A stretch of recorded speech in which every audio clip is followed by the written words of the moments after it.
이 여성의 이름은 카탈리나 구티에즈. 아르헨티나 한복판에서 살던 인플루언서이자 촉망받던 건축학도였습니다. 수십만 명이 그녀의 일상을 지켜보았고 그녀의 웃음과 사진은 언제나 화면 너머에 사람들에게 생기를 주었죠. 하지만 2024년 7월의 어느 평범한 저녁 그녀는 아무런 예고도 없이 사라졌습니다. 가족은 혼란에 빠졌고 친구들은 불안에 떨었으며 10만 명이 넘는 팔로워들은 그녀의 소식을 기다리며 SNS를 새로 고침했습니다. 그러나 경찰의 수사는 이상하리만큼 더뎠습니다. 그 사이 도시에는 소문이 퍼지기 시작했고 카탈리나의 부모는 불길한 이야기들을 하나씩 마주하게 됩니다. 그리고 어느 차량 하나가 모든 것을 바꾸게 되었죠. 하지만 안타깝게도 그 발견은 이 끔찍한 이야기의 시작에 불과했습니다. 그녀의 비밀 파일에 오신 것을 환영합니다. 오늘 우리는 배신, 억압, 그리고 거절이라는 가장 잔인한 감정들이 만들어낸 한 사건을 파헤쳐 보려 합니다. 이번 이야기는 아르헨티나로 향합니다. 국제 실화 범죄 시리즈의 일환으로 말이죠. 이것은 카탈리나 구에즈의 사건입니다. 아르헨티나는 칠레의 안데스 산맥과 대서양 사이에 자리한 세계에서 8번째로 큰 나라입니다. 눈부시게 다양한 자연과 활기 넘치는 문화, 하지만 그 아름다움 아래에는 어두운 현실이 숨겨져 있습니다. 무분별한 개발, 환경 파괴, 그리고 깊게 뿌리내린 부패.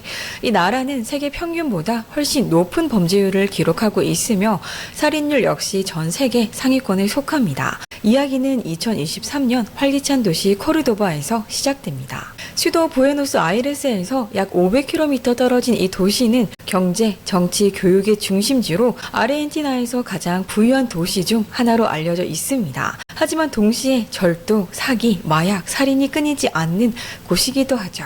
2023년 7월 18일 따뜻한 여름밤 아니아스 지역의 한 가정에는 설명할 수 없는 불안이 내려앉았습니다. 그들의 딸 카탈리나가 집으로 돌아오지 않았기 때문입니다.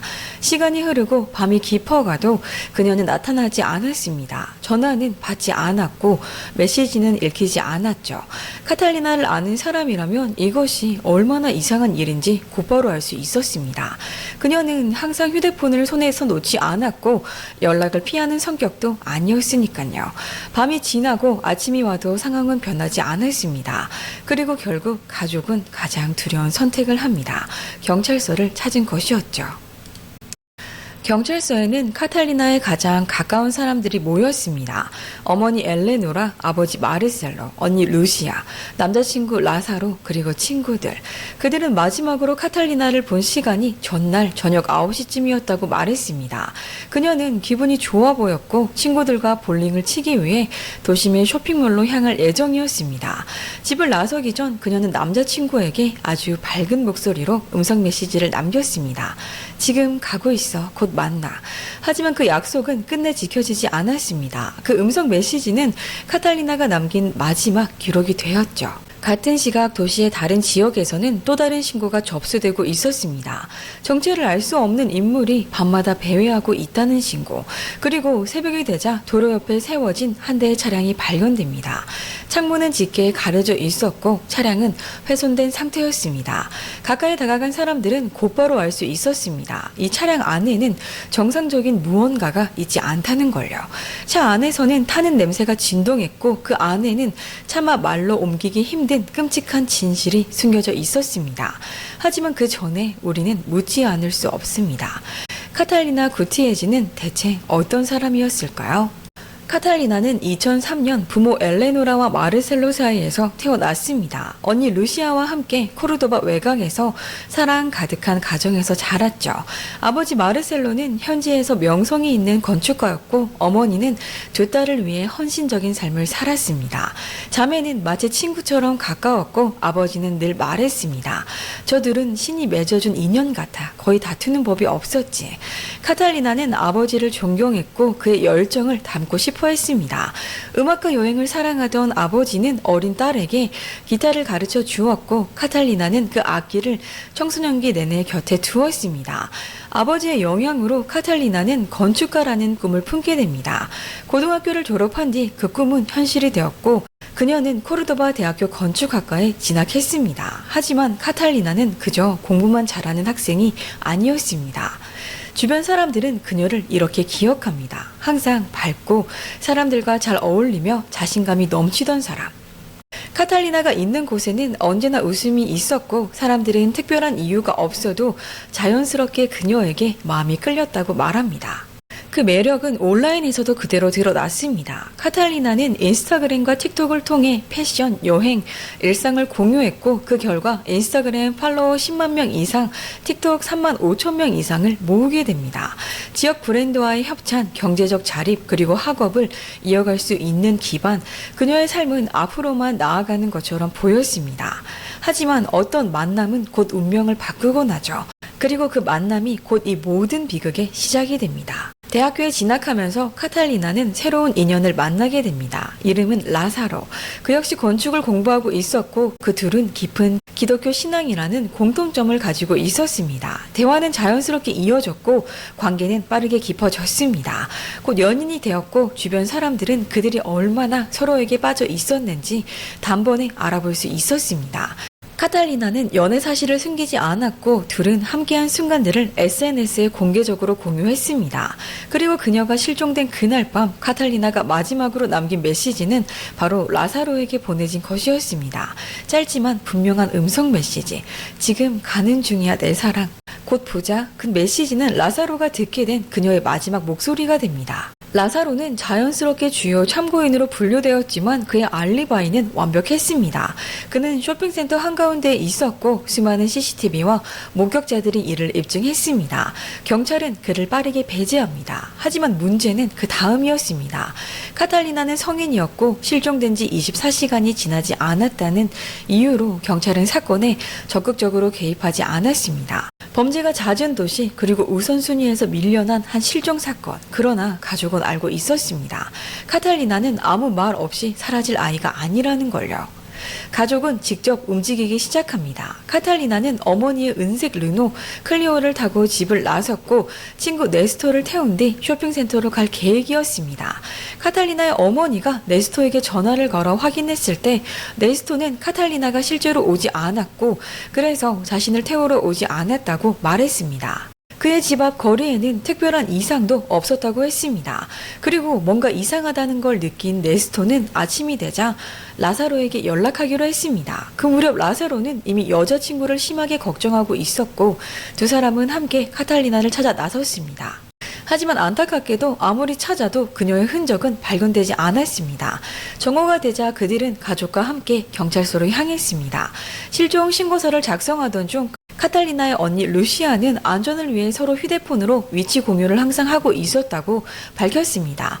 그래서 루시아가 카탈리나의 아이폰 위치를 확인했는데 전혀 다른 이야기를 하고 있었습니다. 그녀의 휴대폰은 남부 코르도바의 3900 페드로 아차 거리에서 신호를 보내고 있었습니다. 그곳은 네스토의 집 근처였습니다. 그리고 동시에 그 지역 주민들로부터 수상한 인물과 정체불명의 차량에 대한 신고가 접수됩니다. 너무 많은 우연이 한 지점으로 모이고 있었습니다. 경찰이 현장에 도착했을 때 길가에 세워진 은색 르노 클리오를 발견합니다.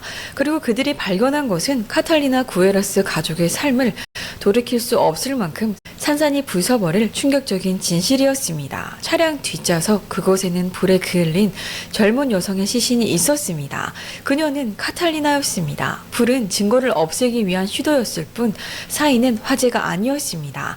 부검 결과 사인은 질식사 그리고 여러 차례의 둔기 외상이 확인됩니다. 이 순간 실종 사건은 명백한 살인 사건으로 전환됩니다. 그리고 이 시점에서 두 가지 핵심 질문이 떠올랐습니다. 누가 그녀를 살해했는가? 그리고 왜? 이후 경찰은 여러 명의 주요 용의자를 빠르게 특정했습니다. 그 중에는 우리가 알고 있듯 남자친구 라사로도 포함돼 있었지만 CCTV와 목격자 진술이 비교적 이른 단계에서 그를 배제했습니다. 그렇다면 다음으로 카탈리나를 만났어야 할 사람은 누구였을까요? 바로 네스토였습니다. 그는 카탈리나의 절친이었고 가족과도 가까운 사이였습니다. 하지만 그의 휴대폰 기록은 카탈리나가 38분간 그의 집 근처에 머물렀음을 보여주고 있었고 수사를 더 깊이 진행하던 중 형사들은 네스토가 여러 개의 문자 메시지를 삭제했다는 사실을 알아냈습니다. 그는 아르헨티나의 바로시 지역 출신으로 칠레 국경 근처에 위치한 매우 아름다운 지역에서 자랐습니다. 건축을 공부하겠다는 꿈을 이루기 위해 큰 결심을 하고 이사를 했고 그 선택이 결국 카탈리나의 삶과 교차하게 됩니다. 두 사람의 사회적 교류 범위는 겹쳤고 시간이 지나며 가까운 친구가 되었습니다. 서로 잘 어울렸고 관계는 자연스러워 보였습니다. 하지만 중요한 사실이 하나 있었습니다. 카탈리나는 이미 연인 관계에 있었고 네스토에게 단 한 번도 로맨틱한 감정을 표현한 적이 없었습니다. 카탈리나에게 네스토는 그저 친한 친구였습니다. 네스토는 구에라스 가족의 집을 자주 드나들었고 카탈리나의 남자친구와도 함께 시간을 보냈으며 가족의 반려견과도 어울렸습니다. 가족 바비큐에 참석하고 카탈리나와 함께 공부하고 강아지와 놀아주던 모습까지 겉으로 보기엔 그는 전혀 위협적이지 않은 도움이 되고 배려심이 있는 친구처럼 보였습니다. 카탈리나의 어머니 역시 그에 대해 특별히 이상하다고 느낀 점은 없었다고 회상합니다. 하지만 그 이면에는 전혀 다른 감정이 숨겨져 있었습니다. 네스토는 우정을 훨씬 넘어선 감정을 카탈리나에게 품고 있었고 그 감정은 집착적인 사랑에 가까웠습니다. 그의 호감은 점점 현실과 동떨어진 환상의 영역으로 치닫고 있었습니다. 그는 카탈리나와 함께할 수 있는 기회라면 무엇이든 놓치지 않았습니다. 자주 연락했고 그녀의 온라인 활동에도 끊임없이 관여했으며 SNS 게시물마다 빠짐없이 반응을 남겼습니다. 겉으로는 카탈리나와 라사로의 관계를 존중하는 것처럼 보였지만 억눌린 감정은 점점 위험한 선까지 끌어오르고 있었습니다. 그리고 그의 과거가 하나둘 드러나기 시작합니다. 카탈리나의 전 동급생 중 한 명은 캠프에서 있었던 불쾌한 경험을 털어놓았습니다. 밤 외출 후 네스토가 그녀에게 강제로 접근하려 했고 거절당했음에도 멈추지 않아 그녀가 몸으로 밀치고 소리를 질러야 했던 상황이었다고 합니다. 또 다른 여성, 그의 전 여자친구 역시 증언에 나섰습니다. 그녀는 네스토를 집착적이고 극도로 통제적인 사람이었다고 묘사했습니다. 이 두 가지 증언은 원하는 것을 얻지 못했을 때 그가 얼마나 위험하고 폭력적으로 변할 수 있는지를 보여주었습니다. 그렇다면 결코 가질 수 없는 사랑을 향한 집착이 병적으로 변했을 때 그는 과연 어디까지 갈 수 있었을까요? 이처럼 수많은 어두운 정황이 있었음에도 카탈리나는 네스토에 대해 단 한 번도 불안이나 의심을 드러낸 적이 없었습니다. 그에게 네스토는 그저 가장 가까운 친구 중 한 사람이었고 믿을 수 있는 존재였으며 자신의 일상 속으로 자연스럽게 받아들인 사람이었습니다. 하지만 휴대폰 위치 데이터와 이 정보들은 수색 영장 발부와 네스토의 체포를 가능하게 만들기에 충분했습니다. 네스토의 집이 수색되는 동안 그는 카탈리나의 죽음에 대해 조사를 받았습니다. 그리고 그 인터뷰에서 한 가지는 분명해졌습니다. 그는 거짓말에 능숙하지 않았습니다. 처음에 그날 밤 그녀를 보지 못했다고 말하다가 곧 아마도 잠깐 봤을지도 모른다고 말을 바꿨습니다. 압박이 커질수록 그는 점점 더 흔들렸고 결국 무너지고 맙니다. 눈물을 터뜨리며 내뱉은 말, 그녀는 내 인생의 사랑이었어. 그 다음에 이어진 것은 너무도 끔찍한 자백이었고 한때 그를 친구로 여겼던 카탈리나의 가족에서 말할 수 없는 분노와 혐오를 안겨주었습니다. 형사들은 그날 밤의 대략적인 타임라인을 완성합니다. 카탈리나는 밤 9시쯤 집을 나섰고 네스토에게 지금 가는 중이라고 메시지를 보냈습니다. 네스토는 두 차례의 답장을 보낸 뒤 대화 전체를 삭제했습니다. 이는 초기에 자신의 흔적을 지우려 한 시도로 보입니다. 카탈리나가 그의 집에 도착했을 때 네스토는 이미 그녀를 기다리고 있었습니다. 차 안에서 정확히 무슨 일이 있었는지는 아직 명확히 밝혀지지 않았지만 수사관들은 이렇게 추정합니다. 차가 그의 집 앞에 멈춰 있던 상태에서 네스토는 자신의 진짜 감정을 고백했고 카탈리나는 그를 거절했습니다. 그 순간 그는 이성을 잃었습니다. 카탈리나는 어머니의 차 안에 앉은 상태에서 가장 믿었던 친구에게 잔혹한 공격을 당했습니다. 증거에 따르면 네스토는 그녀의 목을 졸라 살해했고 그 과정에서 여러 차례 둔기에 의한 외상을 가했습니다. 그러나 네스토에게는 방어 흔적이 전혀 없었습니다. 이는 카탈리나가 저항할 기회조차 없었을 가능성을 시사합니다. 그녀를 살해한 뒤 네스토는 시신을 차량 뒷좌석으로 옮기고 밤 10시 20분경 차를 몰고 현장을 떠났습니다. 교통카메라는 엘레노라 소유의 은색 르노 클레오가 발라로 에베뉴를 따라 이동하는 모습을 포착했습니다. 이 도로는 네스토의 집과 차량이 발견된 장소를 잇는 주요 도로였습니다. 그는 페드로 아차거리 3,900번지에 차를 세운 뒤 차량에 불을 지르려 했습니다. 증거를 완전히 없애기 위해서였죠. 하지만 그는 치명적인 실수를 저질렀습니다. 카탈리나의 휴대폰을 차 안에 그대로 둔 것입니다. 그 휴대폰은 결국 그녀의 위치를 밝혀내는 결정적 단서가 됩니다. 게다가 현장은 너무나 허술하게 남겨져 있었기 때문에 시신이 발견되는데 그리 오랜 시간이 걸리지 않았을 가능성이 큽니다. 자신을 무고한 사람처럼 보이게 하기 위한 계산된 행동으로 네스토는 카탈리나의 시신에 불을 지른 뒤 불과 몇 분 뒤 그녀의 어머니에게 전화를 걸었습니다. 그는 총 8차례 전화를 걸어 카탈리나를 보지 못했다고 말했고 창밖을 내다보며 그녀를 찾는 척까지 했습니다. 다음날 아침 그는 카탈리나의 남자친구 라사로와 함께 수색에 동참했고 이후 가족과 함께 경찰서에도 동행했습니다. 카탈리나의 시신이 발견된 뒤에도 네스토는 가족을 위로했고 엘레노라를 껴안으며 그들의 슬픔을 함께 나누는 모습을 보였습니다. 이 모든 행동은 자신이 바로 이 비극의 원인이라는 사실을 알고 있으면서도 벌인 일이었습니다. 돌이켜보면 네스토의 행동에는 의심스러운 부분이 적지 않았지만 당시에는 그의 교묘한 연기가 즉각적인 의심을 피하는데 충분했습니다. 그의 배신이 가진 진짜 무게는 수사가 진행되면서 서서히 드러나게 됩니다. 경찰은 이후 네스토의 침실에서 카탈리나의 반지를 발견합니다. 그것은 가장 가까운 친구를 살해한 뒤 그가 간직하고 있던 끔찍한 전리품이었습니다. 이 모든 증거와 네스토의 초기 자백을 바탕으로 그는 체포되어 가중살인 혐의로 기소됩니다.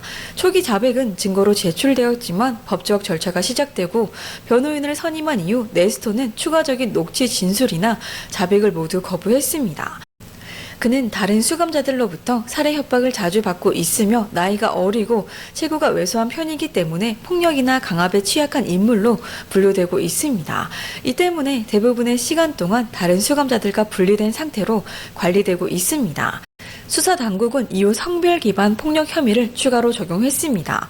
배신을 동반한 가중살인 혐의와 결합되며 네스토는 종신형을 선고받을 가능성에 직면하게 됩니다. 디지털 포렌식 수사는 카탈리나와 네스토 사이에 과연 어떤 관계가 존재했는지를 조금씩 드러낼 것으로 보입니다. 두 사람의 관계를 제대로 들여다보는 일은 그가 왜 그런 선택을 했는지, 그리고 이 모든 일이 우발적인 순간이었는지 아니면 이미 계획된 범죄였는지를 가늠하게 해줄 중요한 열쇠가 될 것입니다. 한편 네스토의 정신 상태 역시 수사와 재판에서 중요한 변수로 남아 있습니다. 흥미로운 점은 그가 지금까지도 정신과적 심리적 평가에 대해 변호인단과의 협조를 거부하고 있다는 사실입니다. 그의 어머니는 범행 이전 아들이 극심한 스트레스를 받고 있었다고 주장했지만 솔직히 말해 그에게 연민을 느끼기는 매우 어렵습니다. 네스토는 변호인을 통해 깊은 후회를 표했다고 전해졌으며 카탈리나의 가족에게 사과의 뜻도 전했습니다. 그러나 그녀의 살해에 대해 공식적인 성명을 발표한 적은 아직까지 없습니다.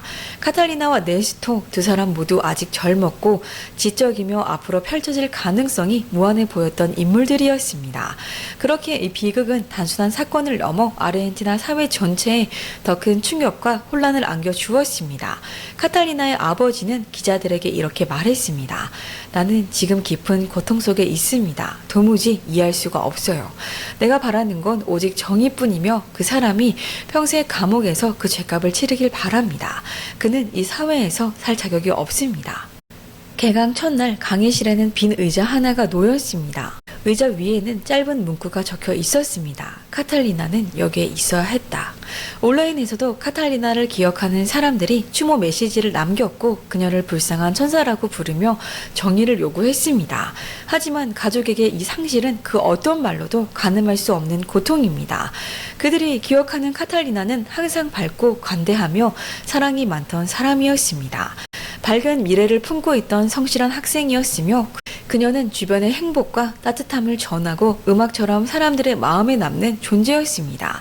그녀의 부재는 가족의 일상에 결코 채울 수 없는 커다란 공백을 남겼습니다. 이 비극적인 죽음은 집착이 어떻게 살인이 되는지를 보여줍니다. 그리고 가장 가까운 사람이 가장 위험할 수 있다는 잔인한 진실을 남겼습니다. 여러분은 이 사건을 어떻게 보셨나요? 이 비극을 막을 수 있는 순간은 있었을까요? 만약 그날 밤 카탈리나가 차 문을 열지 않았다면 카탈리나가 믿었던 그 친구는 도대체 언제부터 위험한 사람이 되어 있었던 걸까요? 우리는 정말 가장 가까운 사람을 제대로 알고 있다고 말할 수 있을까요? 집착이 사랑으로 포장될 때 우리는 그 위험한 신호를 얼마나 쉽게 지나쳐 버리는 걸까요? 여러분의 생각을 댓글로 남겨주세요.